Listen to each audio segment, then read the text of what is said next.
हमारे साथ खास मेहमान भी जुड़ चुके हैं। हमारे साथ वरिष्ठ आर्थिक पत्रकार मनोज गैरोला साहब हैं और साथ में टैक्स मामलों के जानकार अर्थशास्त्री दिनेश वर्मा जी भी जुड़ रहे हैं। मनोज गैरोला साहब, ये पूर्णकालिक बजट है आखिरी मोदी सरकार का। बजट तो अगले साल भी पेश करेगी सरकार, लेकिन ये पूर्णकालिक है।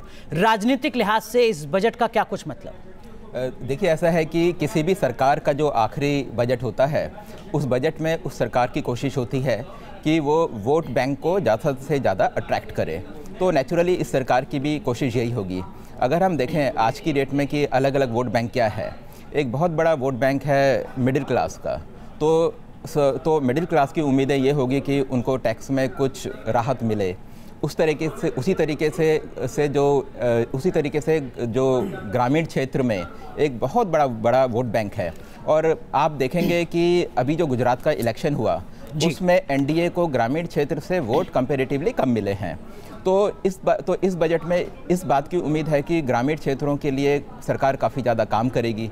अगर आप देखें, इकोनॉमिक सर्वे में भी कहा गया है कि पिछले 4 साल में जो कृषि क्षेत्र में जो लोग हैं उनकी आय वहीं की वहीं है। बिल्कुल। और अगर हम देखें, जैसे कृषि क्षेत्र में मिनिमम सपोर्ट प्राइस है, उनकी डिमांड है कि मिनिमम सपोर्ट। बिल्कुल, तो उम्मीदें बहुत ज़्यादा हैं। दिनेश वर्मा साहब, मैं आपके पास भी आऊंगा क्योंकि टैक्स स्लैब में राहत मिले, इसको लेकर काफ़ी उम्मीदें हैं। क्या संभव होगा वित्त मंत्री के लिए? खास मेहमान हमारे साथ और जुड़ रहे हैं। हमारे साथ प्रोफेसर अखिल स्वामी साहब हैं, आप अर्थशास्त्री हैं। हमारे साथ एसके विज साहब हैं, आप रेलवे बोर्ड के सदस्य रह चुके हैं। हमारे साथ वीके अग्निहोत्री साहब जुड़ रहे हैं, आप भी रेलवे बोर्ड के सदस्य रह चुके हैं। और हमारे साथ जुड़ रहे हैं डॉक्टर जेएस यादव साहब, आप कृषि से जुड़े मामलों के जानकार हैं। लेकिन सबसे पहला सवाल दिनेश वर्मा साहब, टैक्स स्लैब में क्या राहत की उम्मीद की जाए? क्या वित्त मंत्री के लिए व्यवहारिक होगा?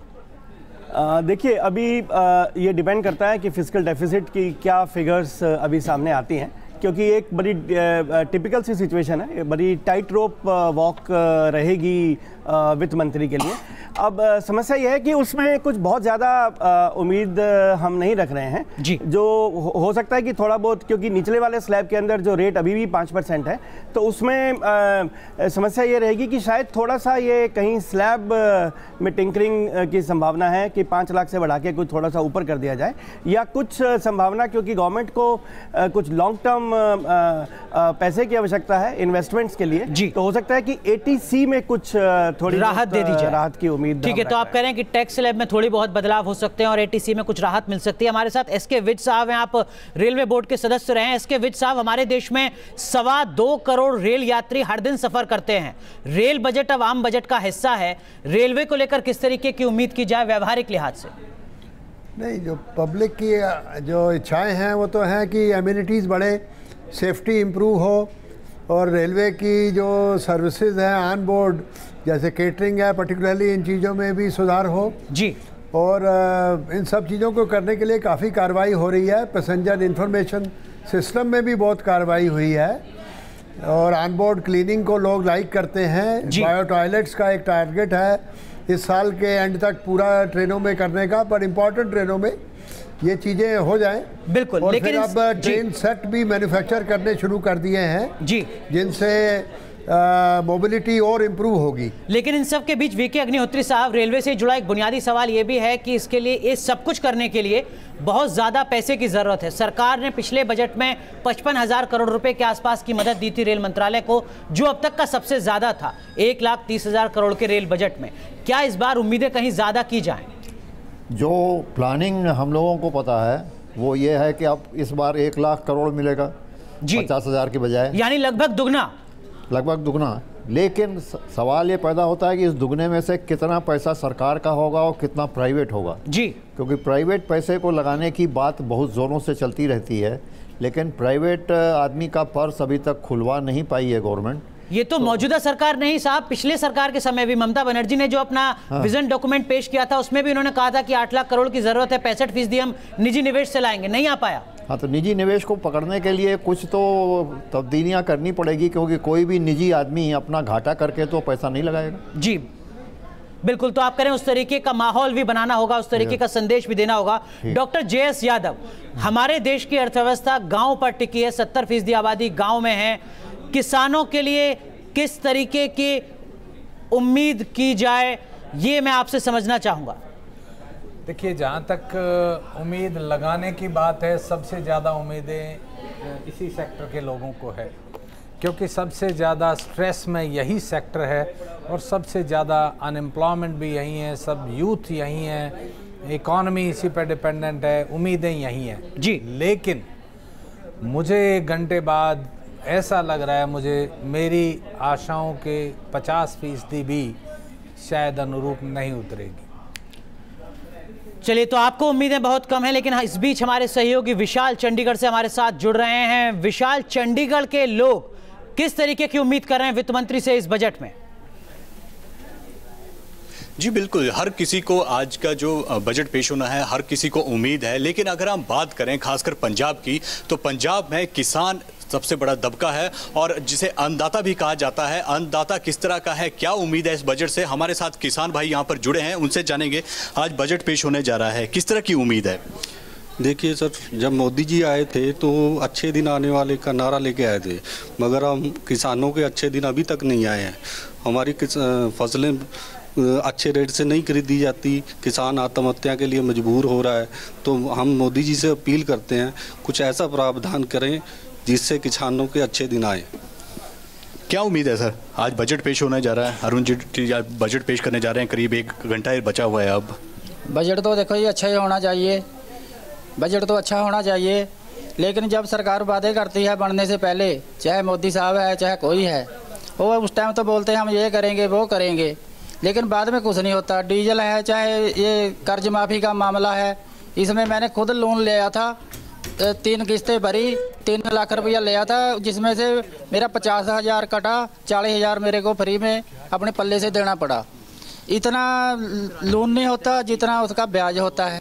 जैसे लोन देते हो उसकी कोई लिमिट होनी चाहिए। जैसे 1 किले वाला है उसको 1% के हिसाब से ब्याज लगना चाहिए, जो 25 किले वाला है उसको थोड़ा ज़्यादा लगना चाहिए। ये थोड़ी है भी जैसे 50 किले वाले को भी 12% में ठोकरे हैं, 1 किले वाले को भी 12% में ठोकरे हैं। जब 1 किले वाले को लोन देते हो, जब तो देखते नहीं है भी ये 1 किले वाला इतना लोन भर देगा या नहीं भर देगा, बाद में उसको आत्महत्या करने पे मजबूर करते हैं। हम तो ये कहते हैं अभी एक बार सबका लोन माफ़ होना चाहिए, चाहे किसान है चाहे कोई भी है। अच्छा बजट पेश होना चाहिए, तेल के दाम कम होने चाहिए। इसी उम्मीद के साथ अरुण जेटली जी से बेनती करते हैं भी अच्छे से अच्छा बजट पेश करे। हमारे साथ यहाँ और भी किसान भाई जुड़े हैं, उनसे जानेंगे। सर, बजट पेश होने जा रहा है, क्या उम्मीद है? आज ये जो बजट है ये अच्छा आना चाहिए, ज़मींदारों के हक में आना चाहिए, क्योंकि जो हमारे गेहूं की फसल है उसके अच्छे दाम उनको मिलने चाहिए। उन देखो आलू देख लो, आलू का रेट सबसे डाउन है, उन देखो कितना इस पे खर्चा आ रहा है। तो मंत्री को जी बिल्कुल विशाल, तो पंजाब के किसानों को बहुत ज़्यादा उम्मीदें हैं वित्त मंत्री अरुण जेटली से, लेकिन इस बीच और भी बहुत सारे पहलू हैं जिनको समझना बेहद ज़रूरी है। हमारे साथ इस खास कवरेज में हमारे वरिष्ठ सहयोगी अजय कुमार जी भी जुड़ चुके हैं। बिल्कुल, आइए अब चलते हैं सैयद के पास। आमिर के पास इस वक्त हमारे साथ मौजूद है हमारे संवाददाता। आमिर, ये बताइए कि बजट को लेकर उम्मीदें तो बहुत ज़्यादा हैं, लेकिन क्या वाकई में सरकार के पास वो लेवरेज है जिसकी वजह से तमाम उम्मीदों को पूरा करने की कोशिश की जा सकती है? सबसे अहम सवाल अजय सर आपने पूछा है कि जिस तरह से लेवरेज की बात की जाती है, क्योंकि आपने देखा कि 3.2 जो फिस्कल डेफिसिट है उसको मीट आउट करने की बात लक्ष्य रखा गया। वहीं आपको अभी हाल ही में बताएं कि बैंकों को एक तरह से जीवित करने के लिए पीएसयू बैंकों को बाकायदा 2.12 लाख करोड़ का आवंटन की घोषणा भी हुई थी, जिसमें 88,000 करोड़ दिए भी जा चुके हैं। वहीं लगातार क्रूड ऑयल की कीमतें बढ़ती जा रही है, जिससे दबाव ज्यादा बढ़ता जा रहा है और सरकार नहीं चाहती है कि एक्साइज ड्यूटी कम करे और लगातार जो सब्सिडीज है उसको कम करने की कोशिश की जा रही है।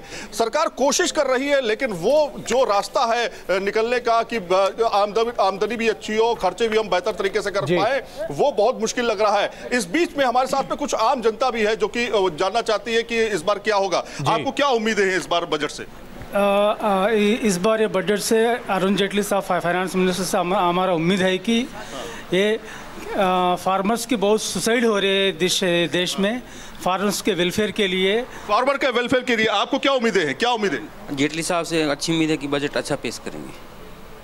वहाँ क्या होना चाहिए? अच्छा बजट पेश हो। अच्छा बजट पेश हो, मतलब पॉपुलिस्ट बजट कहते हैं इसको, कहते हैं पॉपुलिस्ट बजट पेश करेंगे, लेकिन अच्छा बजट पेश होने की उम्मीद है सब लोग। बिल्कुल आमिर, हम आपके पास वापस आएंगे। अच्छा बजट दिनेश, अगर मैं बहुत संक्षेप में जानना चाहूं, हर किसी को मध्य वर्ग को ये इंतजार है कि इस बार शायद थोड़ा राहत मिल सकती है क्योंकि ये बहुत ही अच्छा बजट होने की उम्मीद की जा रही है। क्या लोगों को वाकई में टैक्स में रिलीफ मिल सकता है? जो हम long term capital gains tax की बात सुन रहे हैं, क्या उसकी संभावनाएं प्रबल हैं, और अगर ऐसा होता है तो क्या होगा? अजय, मैं 2-3 चीज़ें आपको पहले हाईलाइट करूं कि टैक्स के अंदर कुछ बहुत ज़्यादा चेंज इस बार संभव नहीं होगा क्योंकि एक कमेटी ऑलरेडी गवर्नमेंट ने कॉन्स्टिट्यूट कर दी है और वो पूरे तरह से इसकी जगह पे एक नया इनकम टैक्स जो है एक्ट उसके ऊपर काम कर रही है। जहां तक, क्योंकि ये इलेक्शन से पहले का आखिरी बजट है तो ज़रूर थोड़ी बहुत टिंकरिंग होगी इसमें। हल्का फुल्का मैंने पहले भी कहा कि स्लैब में चेंज की संभावना होगी नीचे वाले लेवल पे, क्योंकि टैक्स का रेट तो ऑलरेडी नीचे वाले लेवल पे 5% का है, तो थोड़ा बहुत आप स्लैब्स में वो देख सकते हो। कुछ चीज़ों की लिमिट जो है वो बहुत पुरानी हो चुकी, चाहे वो 80D की हो, और दूसरा मैंने जैसे पहले भी कहा कि गवर्नमेंट को लॉन्ग टर्म सेविंग की बहुत ज़्यादा आवश्यकता है। उसके लिए हो सकता है कि 80C के अंदर कुछ इंफ्रास्ट्रक्चर बॉन्ड के थ्रू इसको बढ़ाने की कोशिश की जाए। जहाँ तक लॉन्ग टर्म कैपिटल गेन्स की बात है, मुझे लगता नहीं कि शायद रेट में चेंज करें, लेकिन हो सकता है कि आपकी जो पीरियड ऑफ होल्डिंग है 12 महीने से बढ़ाकर उसे 24 या 36 महीने कर दें। शायद सारे एसेट्स क्लास में अब एक जैसा ही कर देंगे तो उसको 24 महीने का किया जा सकता है, क्योंकि बाकी एसेट क्लास के अंदर भी ये जो लिमिट है वो 24 महीने की है। बिल्कुल। प्रोफेसर अखिल स्वामी जी इस वक्त हमारे साथ मौजूद हैं। प्रोफेसर स्वामी, आपको क्या लगता है इस बजट से क्या वाकई में सरकार वो सब कुछ साधने की कोशिश करेगी जो उसे करना चाहिए? क्योंकि अगर हम पिछले 4 साल को देखें तो इस कार्यकाल में सरकार ने वायदे बहुत किए, लेकिन जमीन पर बहुत सारी चीजें वैसी है नहीं। देखिए, मेरा तो स्पष्ट मानना है और मैं एक अर्थशास्त्र के मूल सिद्धांत से अपनी बात कहना चाहूँगा जी। मार्जिनल प्रोपेंसिटी टू कंज्यूम सिद्धांत ये कहता है कि जो बड़े आदमी की जब इनकम बढ़ती है तो उसमें निवेश बढ़ता है, और जब छोटे मध्यम वर्ग की और जो गरीब आदमी है उसकी जब इनकम बढ़ती है तो उसे डिमांड बढ़ती है। तो वास्तविकता में जब निवेश बढ़ता है तो सप्लाई बढ़ती है, और जब कंजम्पशन बढ़ता है तो उससे डिमांड बढ़ती है जी। तो डिमांड और सप्लाई के बीच का जो एक तारतम्य है ये स्थापित करना बहुत आवश्यक है। तो मुझे उम्मीद है, क्या होगा ये तो भगवान जाने जी, लेकिन क्या होना चाहिए वो मैं कह सकता हूं कि जो ये मार्जिनल प्रोपेंसिटी टू कंज्यूम जिसकी वजह से भारतवर्ष पूरे विश्व का आकर्षण का केंद्र है, जहां पे जनसंख्या बढ़ रही है, गरीबी है, 50% लोगों के पास आवश्यकताएं नहीं है, बाकी देशों में वो स्थिति पूरी हो चुकी है। तो मेरी अपेक्षा यह है कि मार्जिनल प्रोपेंसिटी टू कंज्यूम का ध्यान रखते हुए उन लोगों की आमदनी बढ़ाई जाए जिनकी आमदनी बढ़ने से उद्योग जगत को है, उसका ख्याल रखें वित्त मंत्री अरुण जेटली। लेकिन इस बीच रेल बजट भी अब आम बजट का हिस्सा है, और रेल में सफर करने वाले रेल यात्रियों को क्या कुछ उम्मीद है इस बार के बजट से, इसके लिए सीधा रुख करते हैं पटना, जहां हमारे सहयोगी रजनीश सिन्हा मौजूद हैं पटना के रेलवे स्टेशन पर। रजनीश, पटना उन शहरों में से है जहां पर सबसे ज्यादा रेल यात्री सफर करते हैं, क्या कुछ उनकी उम्मीद है इस बजट से?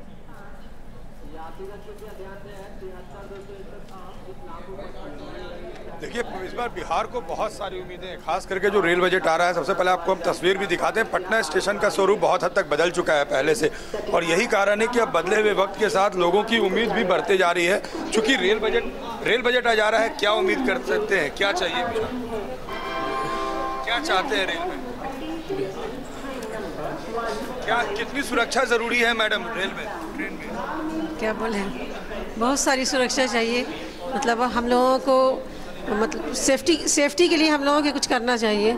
रजनीश, हम आपको बीच में रोक रहे हैं, अपने दर्शकों को हम यहाँ पर ये तस्वीरें दिखाना चाहते हैं। संसद से प्रधानमंत्री नरेंद्र मोदी संसद पहुंच चुके हैं और वहां पर तैयारियां लगभग पूरी हैं। अब से आधे घंटे के बाद आप देश का आम बजट प्रस्तुत होता देख सकेंगे। ये तस्वीरें आप देख रहे हैं संसद के गलियारे में प्रधानमंत्री नरेंद्र मोदी और उसके साथ साथ विदेश मंत्री सुषमा स्वराज और पीछे रक्षा मंत्री भी आप देख रहे हैं, और संसद भवन में सभी गणमान्य लोग पहुंच चुके हैं। जाहिर सी बात है, इसमें कोई शक नहीं कि इस बजट पर हर किसी की निगाहें लगी हैं, और सबसे बड़ी बात तो ये है कि प्रधानमंत्री नरेंद्र मोदी जिस तरह से इस पूरे मामले पर आगे हैं, क्योंकि अर्थव्यवस्था एक ऐसी चीज़ है जो लगातार प्रधानमंत्री नरेंद्र मोदी की सरकार का फोकस रहा है।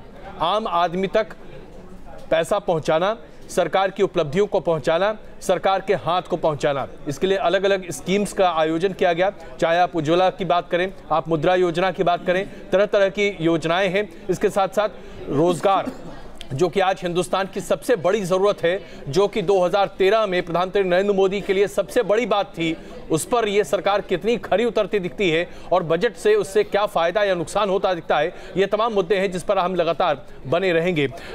इस वक्त अगर हम बात करें वीके अग्निहोत्री साहब, हम रेलवेज की बात कर रहे थे, लेकिन रेलवेज में जिस तरीके से जो 10 लाख से ज्यादा एम्प्लॉयज हैं उनकी सैलरी ही रेलवे का बजट का लगभग 50% हो जाता है और उसके बाद मॉडर्नाइजेशन की बात न के बराबर होती है।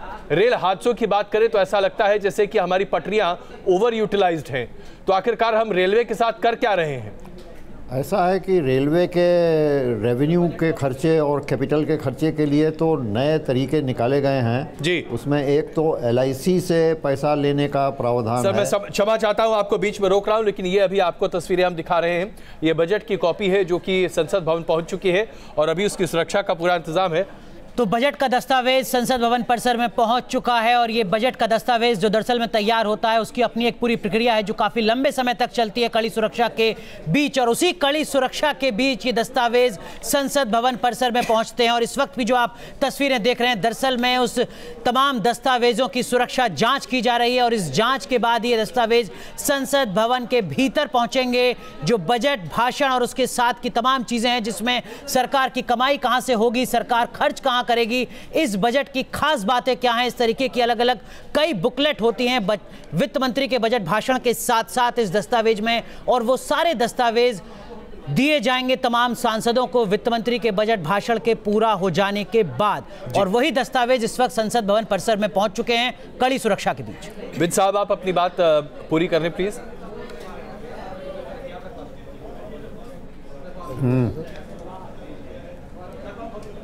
विज साहब बोल रहे हैं। जी विज साहब कहें आप। नहीं, रेलवे को पैसे की ज़रूरत का जो बार बार कहा जाता है वो ज़रूरत है, पर पैसा प्रोडक्टिव काम में लगे तो उसकी रिटर्न मिलेगी। और जहाँ तक बाहर से इन्वेस्टमेंट अट्रैक्ट करने की बात है, जिसमें रेलवे पिछले कोई 15 साल से कोशिश कर रही है जी, पर सक्सेसफुल नहीं हो पाई है, क्योंकि रेलवे को कोई इक्विटी ऑफर करनी पड़ेगी तभी कोई आदमी इन्वेस्टमेंट करेगा। रेलवे के एम्प्लॉइज़ का नंबर 10 लाख से ऊपर होना एक बर्डन नहीं समझना चाहिए। रेलवे के एम्प्लॉय की प्रोडक्टिविटी कैसे बढ़ानी है, उसको इक्विप कैसे करना है, उसको टूल्स एंड प्लांट कैसे करने हैं, वो चीज़ें देखनी होगी। उन एम्प्लॉय को घर नहीं भेजा जा पाएगा। बिल्कुल, लेकिन ये तो तभी होगा ना साहब कि जितना ज़रूरत है उतना आप बजट दें अपने बजट के भीतर। काकोडकर साहब की कमेटी और उनकी सिफारिशें अभी तक ठंडे बस्ते में पड़ी हुई हैं। लंबे समय के बाद सुरक्षा पर 1 लाख करोड़ रुपए दिए जाते हैं, हर साल 20,000 करोड़ जो 5 साल पहले दिए जाने थे। आप ये भी सोचिए कि पैसा सिर्फ मिल जाना ये नहीं बताता है कि पैसा खर्च हो पाएगा, पैसा ठीक से खर्च हो पाएगा। बिल्कुल, पैसे को ठीक से खर्च करना भी एक बहुत इम्पॉर्टेंट एक काम होता है। उसके बारे में टेक्नोलॉजी इंडक्ट करनी है, एम्प्लॉय की प्रोडक्टिविटी इंप्रूव करनी है, वो चीज़ें चुननी है जिनसे रिटर्न मिलेगी। वैसे भी रेलवे इंफ्रास्ट्रक्चर इंडस्ट्री होने की वजह से रिटर्न जो है बहुत लंबे समय के बाद मिलती है, इसलिए निवेश मिलना डिफ़िकल्ट होता है। पर जिन चीज़ों में निवेश मिल सकता है उसके लिए रेलवे अभी तक इक्विटी ऑफर नहीं करती, तो उस समस्या से अट्रैक्ट नहीं कर पाई है। पर ये पैसा सरकार कहाँ से देती रहेगी जी, और पैसे के ऊपर ही रेलवे बाहर के पैसे के ऊपर डिपेंड करेगी, ये भी उचित बात नहीं है। रेलवे को फाइनेंशियली वायबल होना चाहिए। आपने महत्वपूर्ण बात यहाँ पर जरूर कही, लेकिन वायबिलिटी को लेकर कई सवाल यहाँ खड़े हो रहे हैं। प्रोफेसर अमिताभ कुंडू इस वक्त हमारे साथ जुड़ चुके हैं। प्रोफेसर कुंडू, एक महत्वपूर्ण मुद्दा ये रहा जो कि रोजगार को लेकर हर किसी ने बात की, चाहे विपक्ष ने बात की या सत्ता पक्ष ने बात की। अब जिस तरह के डेटा की बात कही जा रही है, कहा जा रहा है कि मुद्रा योजना में भी जिन लोगों को दरअसल पैसे दिए गए उसे भी रोजगार के तौर पर देखा जाए और उस डेटा को भी सरकार उसमें शामिल करना चाहती है। तो क्या ये माना जाए कि सरकार अब डेटा का पूरा आधार ही बदलना चाहती है, जिसके दम पर हम अभी तक रोजगार या नौकरियों की बात किया करते हैं? देखिए, सरकार अगर दूसरे डेटा के आधार पर ये सिद्ध करना चाहती है कि रोज़गार में बढ़ोतरी हो रही है, तो मुझे लगता है ये सही नहीं होगा। लेकिन सरकार का निश्चित रूप से ऑप्शंस लिमिटेड है कि इंफ्रास्ट्रक्चर पे इन्वेस्टमेंट करना है, लेकिन उन्हीं इंफ्रास्ट्रक्चर एरियाज में करें जिसमें एम्प्लॉयमेंट जनरेशन की गुंजाइश हो। अगर आप ऐसे इंफ्रास्ट्रक्चर में लगाएंगे जैसे बहुत बड़े बड़े शहरों पर केंद्रित हैं, जैसे स्मार्ट सिटी मिशन है, तो निश्चित रूप से उसमें एम्प्लॉयमेंट जनरेशन की गुंजाइश कम है। Rural infrastructure and also rural connectivity, regional development, और उससे जो है प्राइवेट सेक्टर को भी हम इंकरेज कर सकते हैं लाने में। ये बहुत ज़रूरी है कि प्राइवेट सेक्टर को लाने के लिए जिस प्रकार के इंफ्रास्ट्रक्चर के इन्वेस्टमेंट चाहिए उस प्रकार के इन्वेस्टमेंट। लेकिन प्रोफेसर कुंडू, अगर स्वरोजगार के जरिए मुद्रा को भी सरकार कहती है कि हमने एक बड़ी योजना शुरू की है जिसके जरिए लाखों लोगों को रोजगार दिया है, आर्थिक मदद दी, और उसमें महिलाओं की हिस्सेदारी बहुत ज़्यादा है, तो इसमें दिक्कत क्या है? नहीं, दिक्कत तो कुछ नहीं है, लेकिन हमारे जो एक्सपीरियंसेस हैं कि ऐसे कार्यक्रमों में निश्चित रूप से एक जेंडर सेंसिटिविटी होती है और उसका एक पॉजिटिव इम्पैक्ट है, लेकिन उसका बहुत लॉन्ग टर्म कॉन्सिक्वेंस नहीं होता, और जो डिसेंट एम्प्लॉयमेंट की बात कर रहे हैं वो भी नहीं हो पाता। मनोज जी, मैं यहाँ पर आपको भी शामिल करना चाहता हूँ कि इस रोजगार के मुद्दे पर सरकार के आंकड़े जो अभी तक रहे हैं, और अगर हम जिस तरह की बातों को देखें, एक जुमला निकल कर आया कि अगर आप पकौड़े भी चाहते हैं तो आप भी रोजगार पा रहे हैं और ये भी एक नौकरी है। क्या वाकई में इसी को रोजगार के आंकड़े कहेंगे? नहीं, देखिए ये बात तो बिल्कुल भी ठीक नहीं है। अगर हम इस सरकार की बात करें तो ये सरकार अब कह रही है कि मुद्रा बैंक ने जो भी लोन दिए हैं उसको भी आप रोजगार में शामिल करें। अगर हम देखें तो सरकार की अगर हम देखें तो मुद्रा बैंक ने जो लोन दिए हैं उसमें से 92% जो लोन हैं वो शिशु लोन की कैटेगरी में आते हैं, जो कि 50,000 रुपये से नीचे तक के हैं, और उसमें भी जो एवरेज साइज है, एवरेज साइज 19,000 या 20,000 का तो आप करें कि 20,000 रुपये में कैसे कोई स्वरोजगार की शुरुआत करेगा? ये बात है। और उस पकौड़े का भी ठेला नहीं लगेगा जिसका जिक्र अजय जी कर रहे हैं यहाँ पर। लेकिन बड़ी खबर कीजिएगा, इस वक्त एक बड़ी खबर राजनीतिक परिदृश्य से आ रही है, और वो राजस्थान के उपचुनाव के शुरुआती रुझानों से जुड़ी है, जहां पर कांग्रेस आगे चल रही है अलवर और अजमेर में। बिल्कुल, और ये अगर इस रुझान को हम सही माने, और राजस्थान में अगर इन उपचुनावों को जहां पर कांग्रेस और बीजेपी बहुत महत्व दे रही थी, और सबसे बड़ी बात तो यह है कि अगर आप फिल्म पद्मावत के विरोध की बात देखें तो राजस्थान में इस विरोध की जो राजनीतिक आयाम थे वो इस मामले कहीं ज्यादा थे कि उपचुनाव में इसका फायदा उठाया जा सकता है। लेकिन क्या वाकई में इसका फायदा भारतीय जनता पार्टी को मिलेगा? क्योंकि उपचुनाव में अगर कांग्रेस दोनों जगह से, अजमेर और अलवर दोनों जगहों से आगे चल रही है, तो ये अपने आप में प्रदर्शित करता है कि आज राजस्थान में भारतीय जनता पार्टी के लिए सब कुछ ठीक नहीं है। और शायद यही वजह है कि बहुत सारे विपक्ष के नेता आज ये कहने को तैयार हो गए हैं कि दरअसल केंद्र सरकार आज एक साथ राज्य और लोकसभा के चुनाव कराने इसलिए चाहती है क्योंकि इसमें राजस्थान के साथ साथ मध्य प्रदेश में भी एंटी इनकम्बेंसी पर काफी फायदा मिल सकता है। लाल सिंह हमारे संवाददाता इस वक्त हमारे साथ मौजूद हैं। लाल सिंह, ये बताइए कि कांग्रेस इन दोनों जगहों से आगे चल रही है, और अगर ये बढ़त वाकई में रह गई तो क्या इसका असर पड़ेगा राजस्थान की राजनीति पर?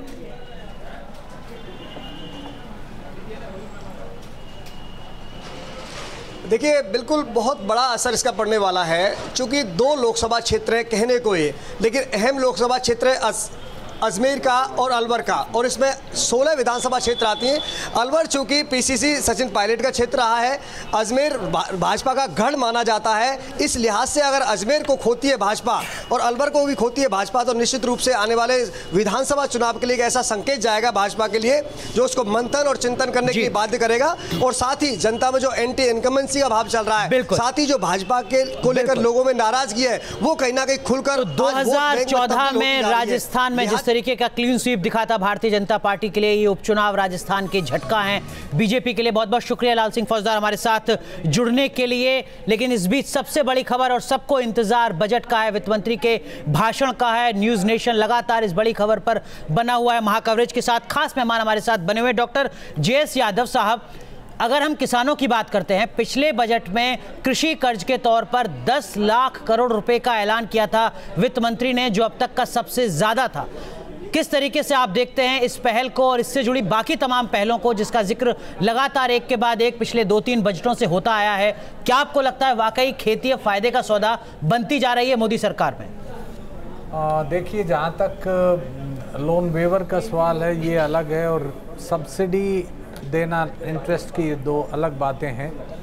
मुझे ऐसा लगता है कि जो लोन की हम बात कर रहे हैं, यदि आप बारीकी में इकोनॉमिक सर्वे को पढ़ें जी, तो एक पार्ट तो है क्रॉप लोन जी। क्रॉप लोन कितने दिन का होता है? केवल मैक्सिमम 6 महीने। उसके बाद उन्होंने इस बार पहली बार लाइन जोड़ी है post harvest loan also for the people दो जो store in the warehouse, but वो केवल 6 महीने तक जी, तो वो भी वर्चुअली एक तरह से क्रॉप लोन टाइप ही है। केवल क्रॉप लोन, एंड कितने % लोन क्रॉप लोन लेते, कितने लोग लेते हैं, केसीसी की लिमिट किसकी कितनी है, आप टोटल को देखिए कितने % लोग लोन लेते हैं, और पर्टिकुलरली इस सेक्टर में जी 10-12%। यादव जी, मैं सर आपसे एक बात समझना चाहता हूं, आज हमारे कृषि का जो विकास दर है वो 2.1 है। अगर हम पिछले 6 साल का देखें तो अब तक का सबसे खराब प्रदर्शन हम लगातार देख रहे हैं पिछले 1.5 साल से। ऐसे में क्या वाकई में हम कृषि क्षेत्र में बदलाव की जो बातें कर रहे हैं उसका कोई जमीन पर कुछ हलचल देख रहे हैं? क्योंकि जमीन पर तो स्थिति बहुत बदहाल है, और सबसे बड़ी बात तो यह है कि आज किसानों के पास उनका MSP भी नहीं मिल पा रहा, जिसकी वजह से वो अपनी चीजों को बाहर फेंक रहे हैं। देखिए, प्रॉब्लम यही है, मैंने इसीलिए शुरू में कहा मुझे उम्मीदें कम है जी, इसलिए मैं इंडिकेट कर रहा हूँ। जहाँ तक किसान की ये जो आपने कहा प्राइस का, पिछले 2-3-4 साल में ग्रोथ रेट कम ज़्यादा रही। हमने पिछले 5 साल में देखें तो 0.2 भी देखी, तो 4 भी देखी, अब 2.1 है जी। ये फ्लक्चुएशन जो है इसके रीजंस अलग हैं। पिछले 14, 15, 16 हमारे ड्रॉट ईयर रहे, बिल्कुल। उसके बाद international price, market price down हो गई। अनफॉर्चुनेटली हमारी उस वक्त सिचुएशन अच्छी थी, बट इंटरनेशनल प्राइस डाउन होने की वजह से लेकिन 4% कृषि विकास दर रहनी चाहिए, इसका वादा और दावा लंबे समय से होता रहा है। दिनेश वर्मा साहब, आप कुछ कहना चाह रहे थे? अजय, एंड मैं एक पॉइंट जो करना चाह रहा था, यादव जी भी रहेंगे। मैं एक डाटा कल एक सर्वे में देख रहा था, तो कृषि का जो हमारे GDP का कंट्रीब्यूशन है वो लगभग 16% के आसपास है जी, और टोटल एम्प्लॉयमेंट का 49% जो है वो अभी भी कृषि के ऊपर आपकी डिपेंडेंसी है। अब इसमें इंटरेस्टिंग एक डाटा जो इकोनॉमिक सर्वे में भी था, उसमें प्रेडिक्ट किया है कि गोइंग फॉरवर्ड जो ये इनकम है किसानों की, ये 25% कम होने वाली है। तो इससे कहीं ना कहीं कम होने वाली है। उसके बाद तो हमारी रीढ़ की हड्डी टूट जाएगी। आप एक चीज देखिए, हम एक एम्प्लॉयमेंट की बात करते हैं, हम ऑर्गेनाइज सेक्टर में एम्प्लॉयमेंट की बात करते हैं, हम लोन्स की बात करते हैं, हम पैसिव एम्प्लॉयमेंट को भी अब इसमें जोड़ना चाह रहे हैं, बड़ी अच्छी बात है। लेकिन कहीं ना कहीं जो बजट से सबसे ज्यादा उम्मीद है वो है एक लॉन्ग टर्म एम्प्लॉयमेंट पॉलिसी की, जिसमें कृषि सेक्टर जो है वो सबसे ज्यादा एड्रेस होना चाहिए। लेकिन कुंडू साहब, सरकार करे तो करे क्या? सरकार ने जो कृषि कर्ज है उसका दायरा बढ़ा दिया, सरकार ने सॉइल हेल्थ कार्ड देने थे, उसका जो दायरा है उसको काफी ज्यादा आगे बढ़ाया है। सरकार कह रही है कि हम इरिगेशन के क्षेत्र में 2 अलग-अलग स्कीम्स ला रहे हैं, एक माइक्रो इरिगेशन और एक बड़े पैमाने पर इरिगेशन, और उसके लिए भी पैसा दिया जा रहा है। तो सरकार और कर क्या सकती है, वित्त मंत्री और क्या कर सकते हैं? देखिए, मैं समझता हूं कि कृषि पर चर्चा जो है सिर्फ राष्ट्रीय स्तर पर नहीं होना चाहिए, क्योंकि क्षेत्रीय विषमताएं इतनी अधिक हैं जी कि अगर आप पंजाब हरियाणा को कंपेयर करें मध्य प्रदेश की कुछ जिलों के साथ में, लेकिन मध्य प्रदेश में प्रोडक्टिविटी बड़ी है, ओडिशा में देखें, उत्तर प्रदेश में देखें तो वहाँ पर, और महाराष्ट्र के जो ड्राई एरियाज है वहाँ पर जो विषमता है, जो क्षेत्र, वो बहुत ही अधिक है। मुझे लगता है कि एग्रीकल्चर में पॉसिबिलिटीज है। 4% करना बहुत मुश्किल नहीं होगा अगर आप, कोई रॉकेट साइंस नहीं है। हाँ, एग्जैक्टली, अगर इरिगेशन सिस्टम को आप एक्सटेंड कर सकें। ठीक है, लेकिन बुनियादी सवाल ये भी है अजय जी कि चाहिए 50,000 करोड़ और आप देते हैं बजट में 5,000 करोड़, तो कैसे काम होगा? और इसके साथ साथ अगर हम जहां तक बात कर रहे हैं कृषि क्षेत्र की, आज मध्य वर्ग भी त्राहिमाम कर रहा है। आज आप अगर पेट्रोल और डीजल की बात करें तो आपका आधा पैसा तो सरकार टैक्स के दम पर आपसे ले लेती है और कहती है कि महंगाई आज पिछले 6 साल में सबसे कम है, 3.5% से भी कम है। जबकि अगर आप जाएं तो 100 रुपए जो आज से 4 साल पहले तो उसकी कीमत थी, उससे कहीं ज्यादा कम हो चुकी है आज। वास्तविकता ये है, लेकिन सरकार कुछ और आंकड़े प्रस्तुत करती है। मध्य वर्ग की बात करते हैं, सरगम इस वक्त हमारे साथ मौजूद हैं कुछ महिलाओं के साथ। सरगम जी अजय सर, आज का दिन बहुत ही महत्वपूर्ण है, खास तौर पे अगर हम बात करें मध्यम वर्गीय परिवार के लिए, मिडिल क्लास फैमिली के। अगर घर के माहौल की हम आज की बात करें तो सब मेरे साथ जो लोग हैं वो सुबह से टीवी सेट के सामने बैठे हुए हैं और ये जानने की कोशिश कर रहे हैं कि इस बार का जो बजट है उसमें उनके लिए क्या कुछ है। तो चलिए जानते हैं सर, कुछ ही देर में बजट पेश होने वाला है, तो आपकी क्या उम्मीदें हैं इस बार के बजट से? मैं तो सैलरी के बारे में बताऊंगा। सैलरीड पर्सन तो मोस्ट सफरर है यहाँ, और ख़ास तौर पे पेंशनर्स। सैलरीड पर्सनस के लिए जो स्लैब है वो 3 लाख के, हमारे पेंशनर्स के लिए 3 लाख का स्लैब है, उसको 7 लाख कर दिया जाए। और जो एक सुपर सीनियर सिटीजन कैटेगरी ले ली जाए जिसमें 75 साल से ऊपर, उनको 10 लाख का स्लैब कर दिया जाए, 10 लाख तक कोई छूट नहीं। बाकी जो सैलरीड पर्सनस हैं उसमें स्टैंडर्ड डिडक्शन ज़रूर होना चाहिए और उनका स्लैब जो है 5 लाख आ जाना चाहिए। 5 लाख, 7 लाख और 10 लाख इस तरह से स्लैब बांट दिए जाए, और इस तरह से हमारे टैक्स में भी यानी कि जो हमारे ये है सब बचत हो जाएगी, थोड़ा बहुत हम बचा भी पाएंगे इसी। और आज के दिन सिर्फ देश का ही बजट तय नहीं होता है, बल्कि हर महिला अपने घर का भी बजट आज के दिन तय कर लेती है। कुछ महिलाएं भी मेरे साथ हैं। आपको क्या लगता है कि क्या सब्जियों के दाम कम होने चाहिए? आपको क्या लगता है, क्या उम्मीदें हैं आपकी इस बजट से? देखिए, उम्मीदें तो बहुत ज़्यादा हैं। सब्जियों के दाम भी दिन पर बढ़ते ही जा रहे हैं, जैसे कि टमाटर वगैरह देख लीजिए, शिमला मिर्च, आम और ये फल वगैरह, हर चीज़ के ही दाम दिन पर दिन बढ़ रहे। दूध, चीनी, पत्ती, तो हर महीने अगर 2-2 रुपये बढ़ते रहे, 1-1 रुपया बढ़ते रहे, तो हम लोगों का तो बजट खराब हो जाएगा। चलिए, तो महंगाई के मोर्चे पर क्या कुछ कर सकते हैं वित्त मंत्री? हालांकि सब्जी और फल उनके डोमेन में नहीं आता, राज्यों की अपनी कुछ जिम्मेदारियां भी होती हैं, लेकिन उम्मीदें वित्त मंत्री से बहुत सस्ता जो है, इसका तो खेल ही खत्म हो गया है जीएसटी के बाद, क्योंकि अब जीएसटी काउंसिल तय करेगी कि महंगा सस्ता क्या होने जा रहा है। तो जाहिर सी बात है अब बजट में कुछ वैसे प्रावधान नहीं रह गए। हालांकि आपको इस बात की जानकारी दे दें, वित्त मंत्री इस बार जो अपना भाषण देने वाले हैं उसमें हिंदी और अंग्रेजी दोनों का इस्तेमाल करेंगे। इस बार तक, इससे पहले तक वित्त मंत्री अरुण जेटली आमतौर पर हिंदी में बजट पेश किया करते थे, लेकिन इस बार अंग्रेजी और हिंदी दोनों मिलाकर पेश करने की कोशिश है। तो देखिए, पूरा देश आसानी से समझ सकेगा कि वित्त मंत्री दरअसल में अपने भाषण में कह क्या कुछ रहे हैं जब दोनों भाषाओं में भाषण दिया जाएगा। लेकिन इस बीच रेल बजट पिछले बजट से आम बजट का हिस्सा बन चुका है। हमारे साथ रणविजय सिंह साहब हैं, आप जीएम रह चुके हैं नॉर्दर्न रेलवे के। रणविजय साहब, उत्तर भारत के लिए नहीं, पूरे देश के लिए जो लंबित परियोजना है रेलवे की, वो अपने आप में एक बड़ी चुनौती है। 2 लाख करोड़ से ज्यादा की रकम की दरकार है, तब जबकि बजट होता है आपका 1,30,000 करोड़ के आसपास। आपको लगता है ये एक बड़ी चुनौती होगी वित्त मंत्री के सामने कि पेंडिंग प्रोजेक्ट्स को जल्द से जल्द पूरा किया जाए, ज्यादा से ज्यादा बजटरी एलोकेशन के साथ?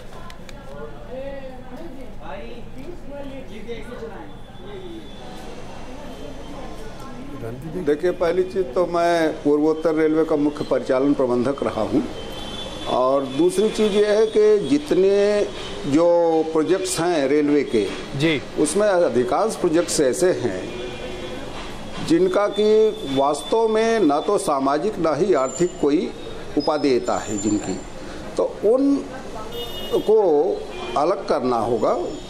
ये करना होगा कि उन्हें ड्रॉप किया जाए। बहुत फिर वो प्रोजेक्ट शुरू क्यों किए रेल मंत्रियों ने आपके अनुभव के हिसाब से?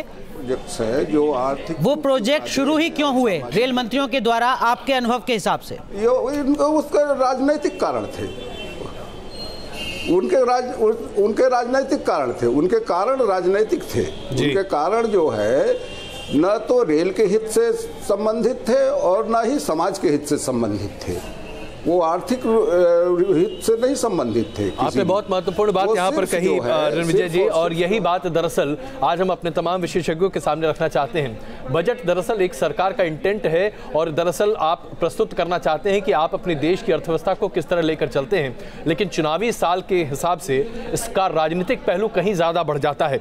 इसलिए मैं समझना चाहता हूँ मनोज जी, बहुत संक्षेप में आपसे ये बताइए कि इस बार के बजट में राजनीति कितनी हावी हो सकती है? देखिए, अगर हम हिस्टोरिकली देखें तो जो भी आखिरी बजट होता है वो पूरा का पूरा वोट बैंक को ही ध्यान में रखकर प्रस्तुत किया जाता है जी। तो इसीलिए इसको इलेक्शन बजट भी कहते हैं।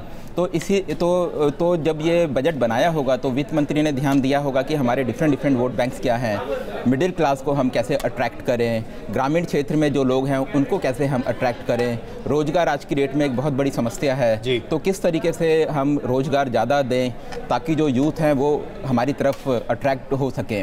अब ऐसे में क्या होता है कि जनरली गवर्नमेंट का एक्सपेंडिचर काफ़ी ज़्यादा होता है, तो इस बार सबसे बड़ा चैलेंज ये है कि हम फिस्कल डेफिसिट को मैनेज करते हुए अपना एक्सपेंडिचर कैसे बढ़ाएं ताकि लोगों को ज्यादा से ज्यादा। लेकिन वो आंकड़ा तो पहले ही पार कर चुका है नवंबर में। बिल्कुल, वो दरअसल सरकार तो बोरोइंग पर आ चुकी है। प्रोफेसर स्वामी, अगर यही सवाल मैं आपसे समझना चाहूँ, राजनीति हावी है, इसमें कोई शक नहीं है, लेकिन एक तरफ तो फिस्कल डेफिसिट यानी कि घाटे को बरकरार या उसे कम करने की जद्दोजहद, और दूसरी तरफ ज़्यादा से ज़्यादा मुनाफा लोगों तक पहुंचाने की जद्दोजहद, बीच में सरकार करेगी क्या? करेगी या नहीं करेगी तो अलग बात है, लेकिन करना चाहिए जी। उनके रिजल्ट से इंडिकेशन आप बता रहे हैं जी।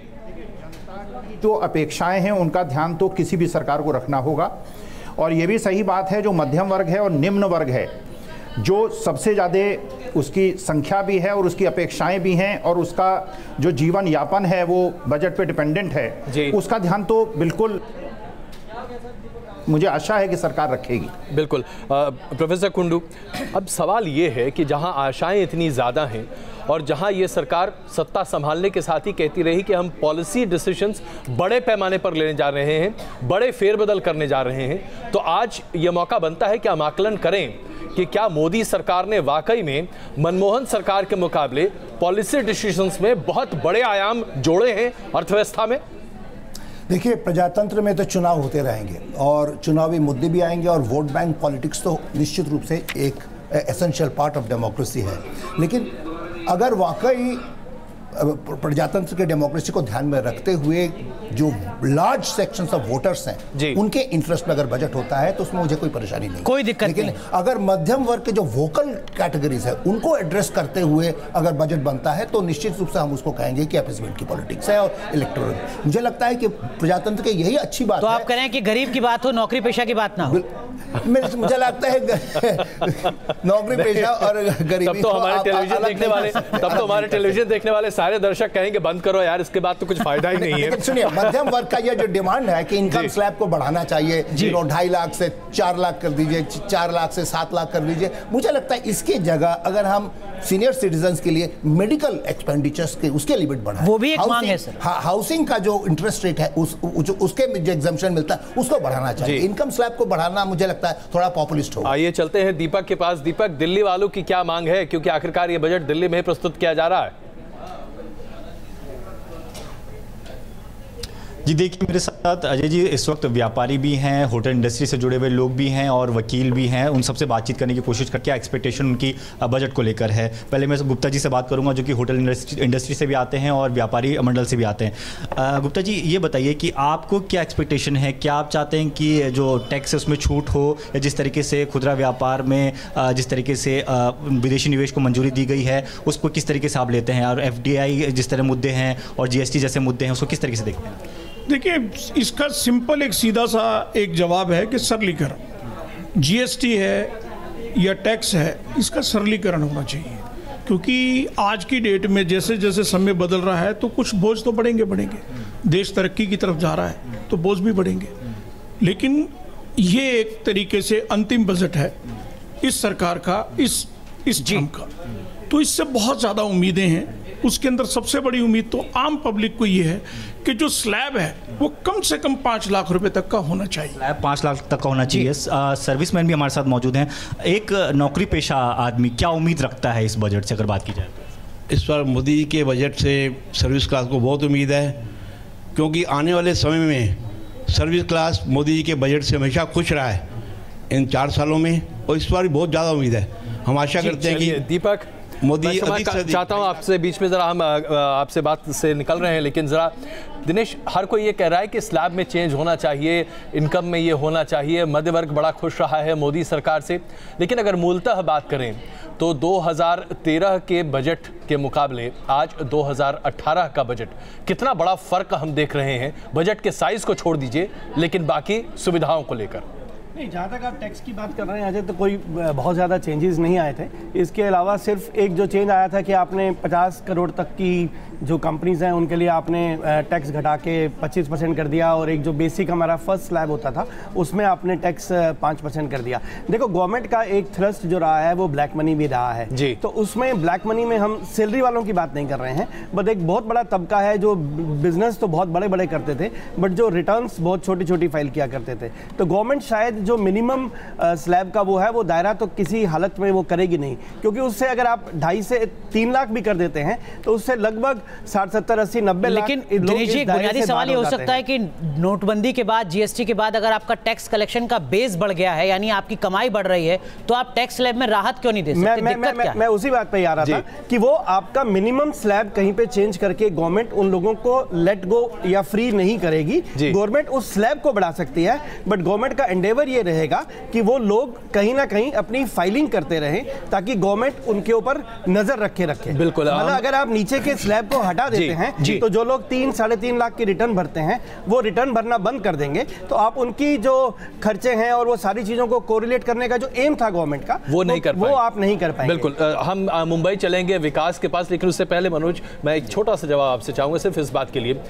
डिमोनेटाइजेशन और ब्लैक मनी के खिलाफ सरकार ने जो तमाम काम किए, उसके बाद क्या वाकई में टैक्स बेस बहुत ज़्यादा बढ़ गया है? क्योंकि जो आंकड़े हमने देखे हैं, टैक्स बेस में बढ़ोतरी उसी हिसाब से हो रही है जो नोटबंदी और काला धन के खिलाफ तमाम की तमाम कार्रवाइयों के पहले भी थी।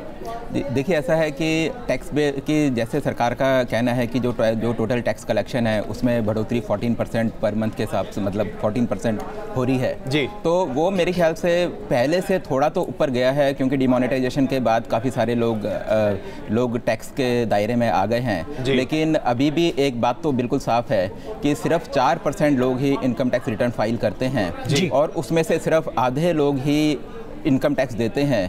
तो इसलिए मतलब आपको ये बात जरा चौंकाती नहीं कि हमारे देश में सिर्फ 65,000 लोग हैं जो 1 करोड़ से ज्यादा कमाते हैं? ये बात आपको जरा अजीब सी नहीं लगती? नहीं, ये बात तेजी से उभरती अर्थव्यवस्था में। हाँ, ये तो देखिए बिल्कुल ही आश्चर्य की बात है, और ये तो बिल्कुल साफ है कि इसमें कि लोग अपनी इनकम हाइड कर रहे हैं।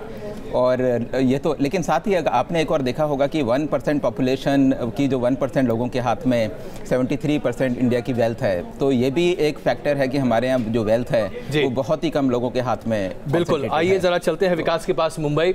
विकास, मुंबई में धनाढ़ लोगों की कमी नहीं है, लेकिन अगर आज मुंबई में ढूंढें तो शायद 30,000 से भी ज़्यादा लोग नहीं हैं मुंबई में जो 1 करोड़ से ज़्यादा की आमदनी पर टैक्स जमा करते हैं। क्या यही वाकई में मुंबई का हाल है कि जिस राज्य में और या जिस शहर में छोटा सा अपार्टमेंट भी 1-1.5 करोड़ का होता है?